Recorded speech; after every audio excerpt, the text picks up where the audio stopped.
Hello दोस्तों। तो आज हम CAPF असिस्टेंट कमांडेंट एग्जामिनेशन 2021 का साइंस के जो क्वेश्चन आए हुए हैं उनको विथ रिसोर्स यहाँ पे एनालिसिस करने वाले हैं कि NCERT में कहाँ कहाँ से वो क्वेश्चंस आए हुए हैं। तो पेज नंबर से आपको विथ रिसोर्स यहाँ पे दिखाने वाले हैं ताकि आपको तैयारी में एक आसानी हो सके। तो देख सकते हैं, सबसे मैंने अपना क्वेश्चन पेपर अरेंज किया हुआ है। तो सबसे पहले से हम देख सकते हैं कि पहला क्वेश्चन है, निम्नलिखित में से कौन सा गुणधर्म आवर्त सारणी में बाह्य से दाईं ओर को घटता जाता है और शीर्ष से आधार की ओर बढ़ता जाता है।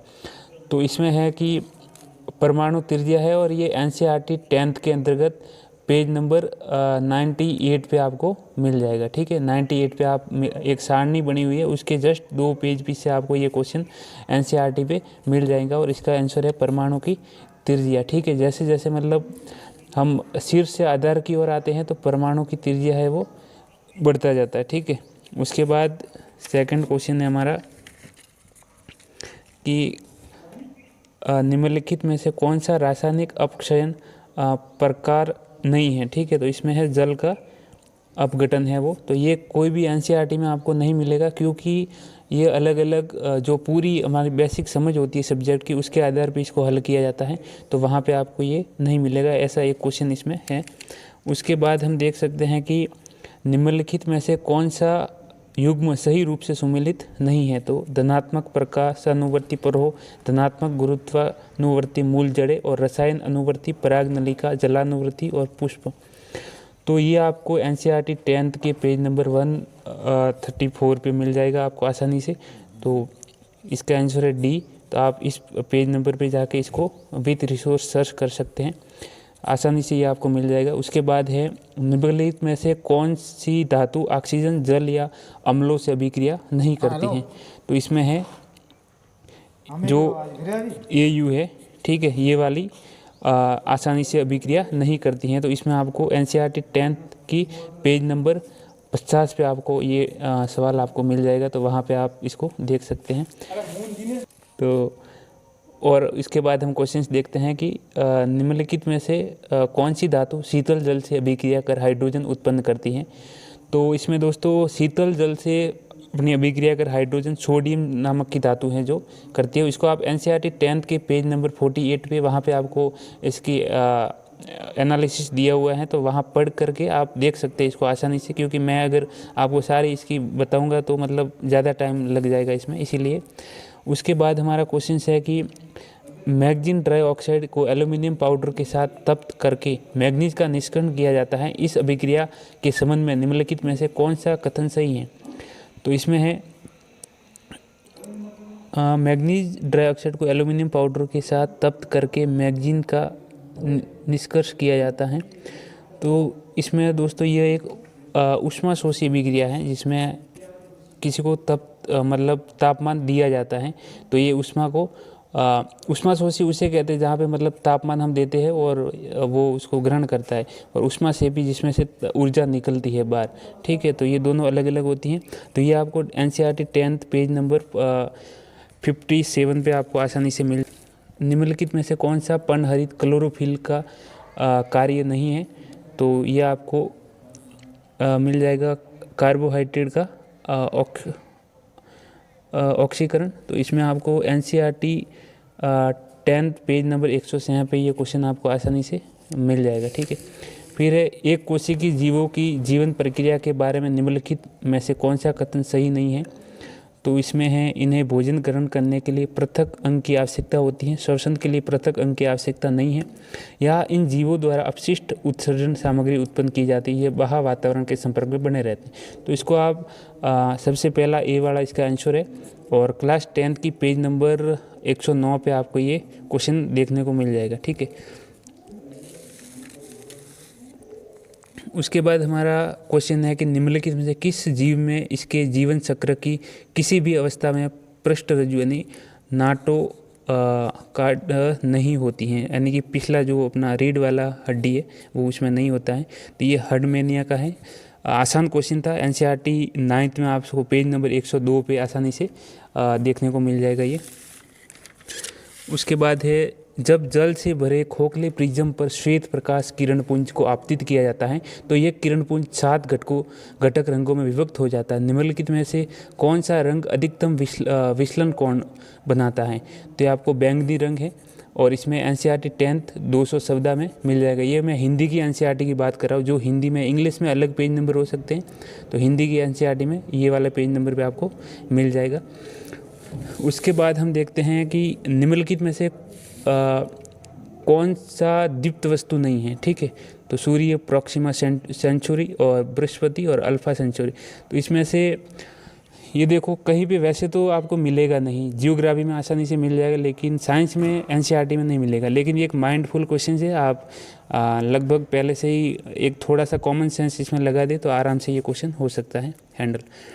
उसके बाद है, मान लीजिए किसी पथ में एक तापदीप्त लैंप में से होकर 1.5 A विद्युत धारा प्रवाहित होती है तो 10 ms में इसमें से होकर प्रवाहित होने वाले आवेशों की मात्रा क्या होगी?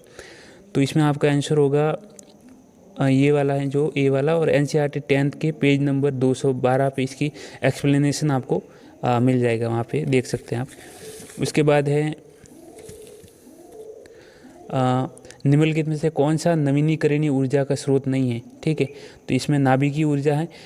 एनसीईआरटी 10th चैप्टर शब्दा में आप जब उसको पढ़ेंगे तो एक अंडरस्टैंडिंग आपको वहाँ पे मिल जाएगी कि कौन सी ऊर्जा नवीनीकरणीय होती है, कौन सी अनवीनीकरणीय होती है, तो आप वहाँ पे आराम से देख सकते हैं।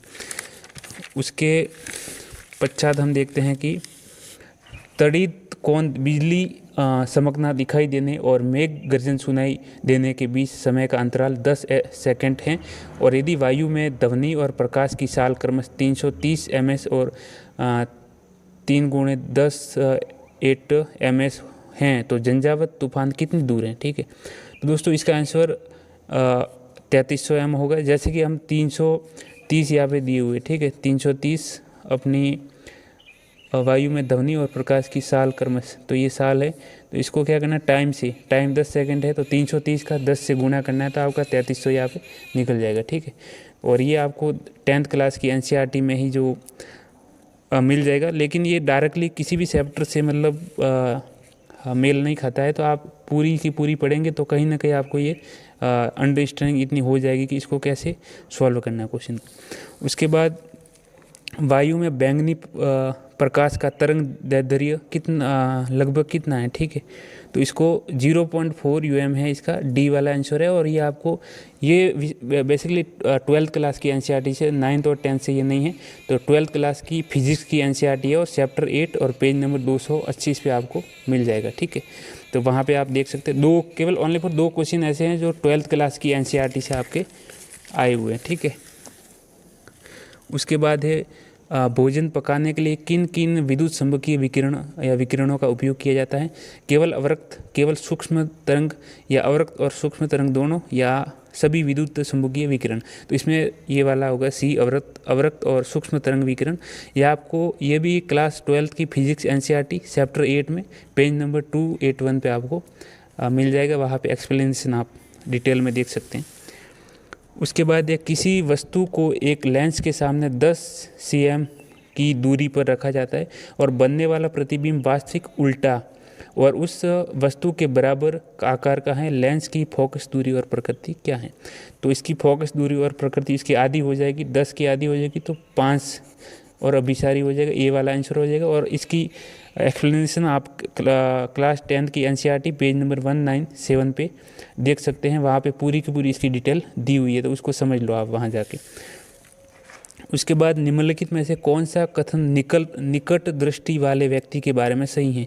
तो इसमें आप पूरी की पूरी ये एक्सप्लेनेशन पढ़ लो थोड़ा, और इसमें बी वाला हो जाएगा कि निकट दृष्टि वाला व्यक्ति निकट की वस्तुओं को स्पष्ट और दूर की वस्तुओं को धुंधला देखता है तथा इस दोष को दूर करने के लिए एक अवतल लेंस का मतलब प्रयोग किया जाता है, कॉन्क्लेव।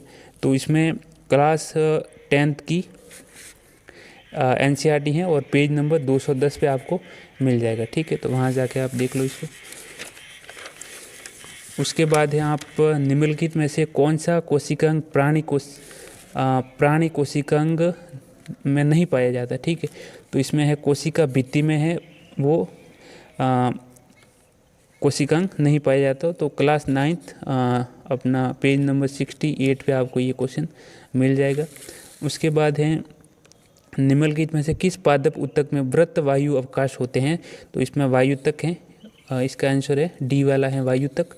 और इसमें क्लास 9th की पेज नंबर 79 पे आपको मिल जाएगा।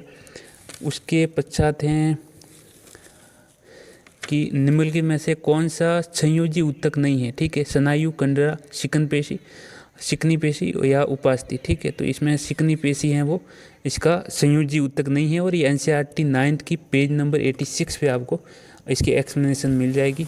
उसके बाद हैं निम्नलिखित में से कौन सा जीव मोनेरा जगत से संबंधित है? ठीक है, तो इसमें एनाबीना है जो आपको NCERT 9th की पेज नंबर 94 में आपको नीचे एक सबसे नीचे एक चित्र बना हुआ होगा, वहाँ पे आपको एनाबीना लिखा हुआ मिल जाएगा मोनेरा किंगडम के अंतर्गत। ठीक है, उसके बाद निम्नलिखित में से कौन सा रोग किसी संक्रमित व्यक्ति के मुंह अथवा नाक से निकलने वाले सूक्ष्म बूंदों ड्रॉपलेट से नहीं फैलता है?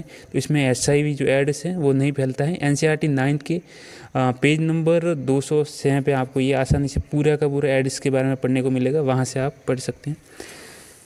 उसके बाद है श्वसन के दौरान निम्नलिखित में से कौन सा ग्लूकोज का विघटन उत्पादन नहीं है? ठीक है, तो मेथेनॉल है जो नहीं है, बाकी जल, लैक्टिक अम्ल और एथेनॉल तीनों ही हैं। NCERT 10 पेज नंबर 13 पे आपको मिल जाएगा ये क्वेश्चन। उसके बाद निम्नलिखित में से कौन सा एक ऊष्माशोषी अभिक्रिया का उदाहरण है? ठीक है, तो इसमें CaCO3, तो ये दोस्तों किसका है? बुझा जो बिना बुझा हुआ सोना है उसका ये रासायनिक सूत्र है। और यहाँ पे जब उसको रासायनिक अभिक्रिया की जाती है तो CaO यानी कि बुझा हुआ सोना और गैस CO2 निकलती हैं, तो वो देखने को मिलता है। तो इसमें ऊष्माशोषी है क्योंकि जब इसको तप्त किया जाता है, तापमान दिया जाता है, तो इसका विघटन होके अन्य उत्पाद में ये मतलब इसका वियोजन होता है। ठीक है, तो इसके लिए ये वाला है। और NCERT पेज नंबर 9 पे मिल जाएगा आपको। ठीक है, 10th की NCERT में 9th नंबर पेज नंबर पे मिल जाएगा। फिर है आलू चिप्स के पैकेटों को निम्नलिखित में से किस गैस से सामान्य प्रक्षालित किया जाता है ताकि विकृत गंध पनप न सके? ठीक है, तो आपको पता है कि नाइट्रोजन ही होगा। जब कुरकुरे वगैरह जो आते हैं चिप्स वगैरह, उसमें नाइट्रोजन गैस भर दी जाती है ताकि मतलब वो ज़्यादा देर तक सस्टेन कर पाए। तो NCERT 10th पेज नंबर 5 पे आपको आसानी से मिल जाएगा। ठीक है, फिर भारतीय दार्शनिकों के अनुसार पंच तत्वों में कौन सा मूल तत्व शामिल है? तो वायु, पृथ्वी, अग्नि, आकाश और जल। NCERT 9th पेज नंबर 1 पे ही आपको 1 या 2 पे देखने को मिल जाएगा। आसान क्वेश्चन एकदम। उसके बाद है एक दूध वाला दूध में थोड़ी मात्रा में बेकिंग सोडा मिलाता है, इससे दूध के pH में क्या प्रभाव पड़ेगा? तो ये दुर्बल क्षारीय हो जाएगा दूध थोड़ा। और NCERT 10th के पेज नंबर 39 में पीछे जो क्वेश्चन दिए हुए उस क्वेश्चन में ये ऐसा क्वेश्चन दिया हुआ है, तो आप वहाँ जाके देख सकते हैं। फिर सोडियम हाइड्रोक्साइड के साथ निम्नलिखित में से कौन सा धातु ऑक्साइड सामान्यत अभिक्रिया नहीं करता है? तो इसमें है पोटेशियम ऑक्साइड वाला है। और 10th क्लास की NCERT पेज नंबर 50 पे आपको मिल जाएगा। उसके बाद है हमारा लास्ट क्वेश्चन है जिसमें है कि जब कैल्शियम धातु सल्फ्यूरिक अम्ल के साथ अभिक्रिया करता है तो कुछ क्षण में ही अभिक्रिया रुक जाती है, ऐसा क्यों होता है? तो ऐसा इस कारण से कि अभिक्रिया में बनने वाला कैल्शियम सल्फेट जल में अघुलनशील होता है और ये कैल्शियम धातु को आवर्तित कर देता है, तो इसे आगे अभिक्रिया करने से रोक देता है। डिटेल एक्सप्लेनेशन के लिए आप NCERT 10th के पेज नंबर 36 पे जाकर देख सकते हैं। तो ये सारा का सारा पेपर ज़्यादा एनालिसिस तो नहीं कि आप एक्सप्लेनेशन वहाँ जाके देख सकते हैं, लेकिन इसको करने का मेरा मेन मकसद ये है कि आप रिसोर्स पूछते रहते हो कि वो पढ़ूँ कौन सा पढ़ूँ। तो मैं सिंपल सा कहता हूँ कि आप देख सकते हैं यहाँ पे NCERT 9th और 10th से 26 क्वेश्चंस डायरेक्टली वहाँ से आए, जो मैंने आपको with resource page number wise दिखा दिया है। 12th से केवल 2 आए, अदर जो माइंडफुल क्वेश्चन है वो 2 आए हुए। ठीक है, तो आप आसानी से मतलब 11th और 12th की 2 क्लास की मतलब NCERT पढ़ेंगे और 2 क्वेश्चन केवल मिलेंगे। और यहाँ पे 9th और 10th में यानी 26 क्वेश्चन मिल रहे, तो कौन सा आसान है आप खुद डिसाइड कर सकते हैं इसके लिए। तो आपको 9th और 10th का NCERT पढ़ना है और आगे और भी ऐसी ऐसी सीरीज जो भी हैं 22 के हैं, जो भी क्वेश्चन है हिस्ट्री वगैरह सारे के सारे इसी प्रकार से विथ रिसोर्स आपके सामने प्रस्तुत किए जाएंगे और उसकी एक्सप्लेनेशन आपको दी जाएगी। तो थैंक यू दोस्तों, धन्यवाद। चैनल को सब्सक्राइब जरूर करें, लाइक शेयर जरूर करें। Thank you.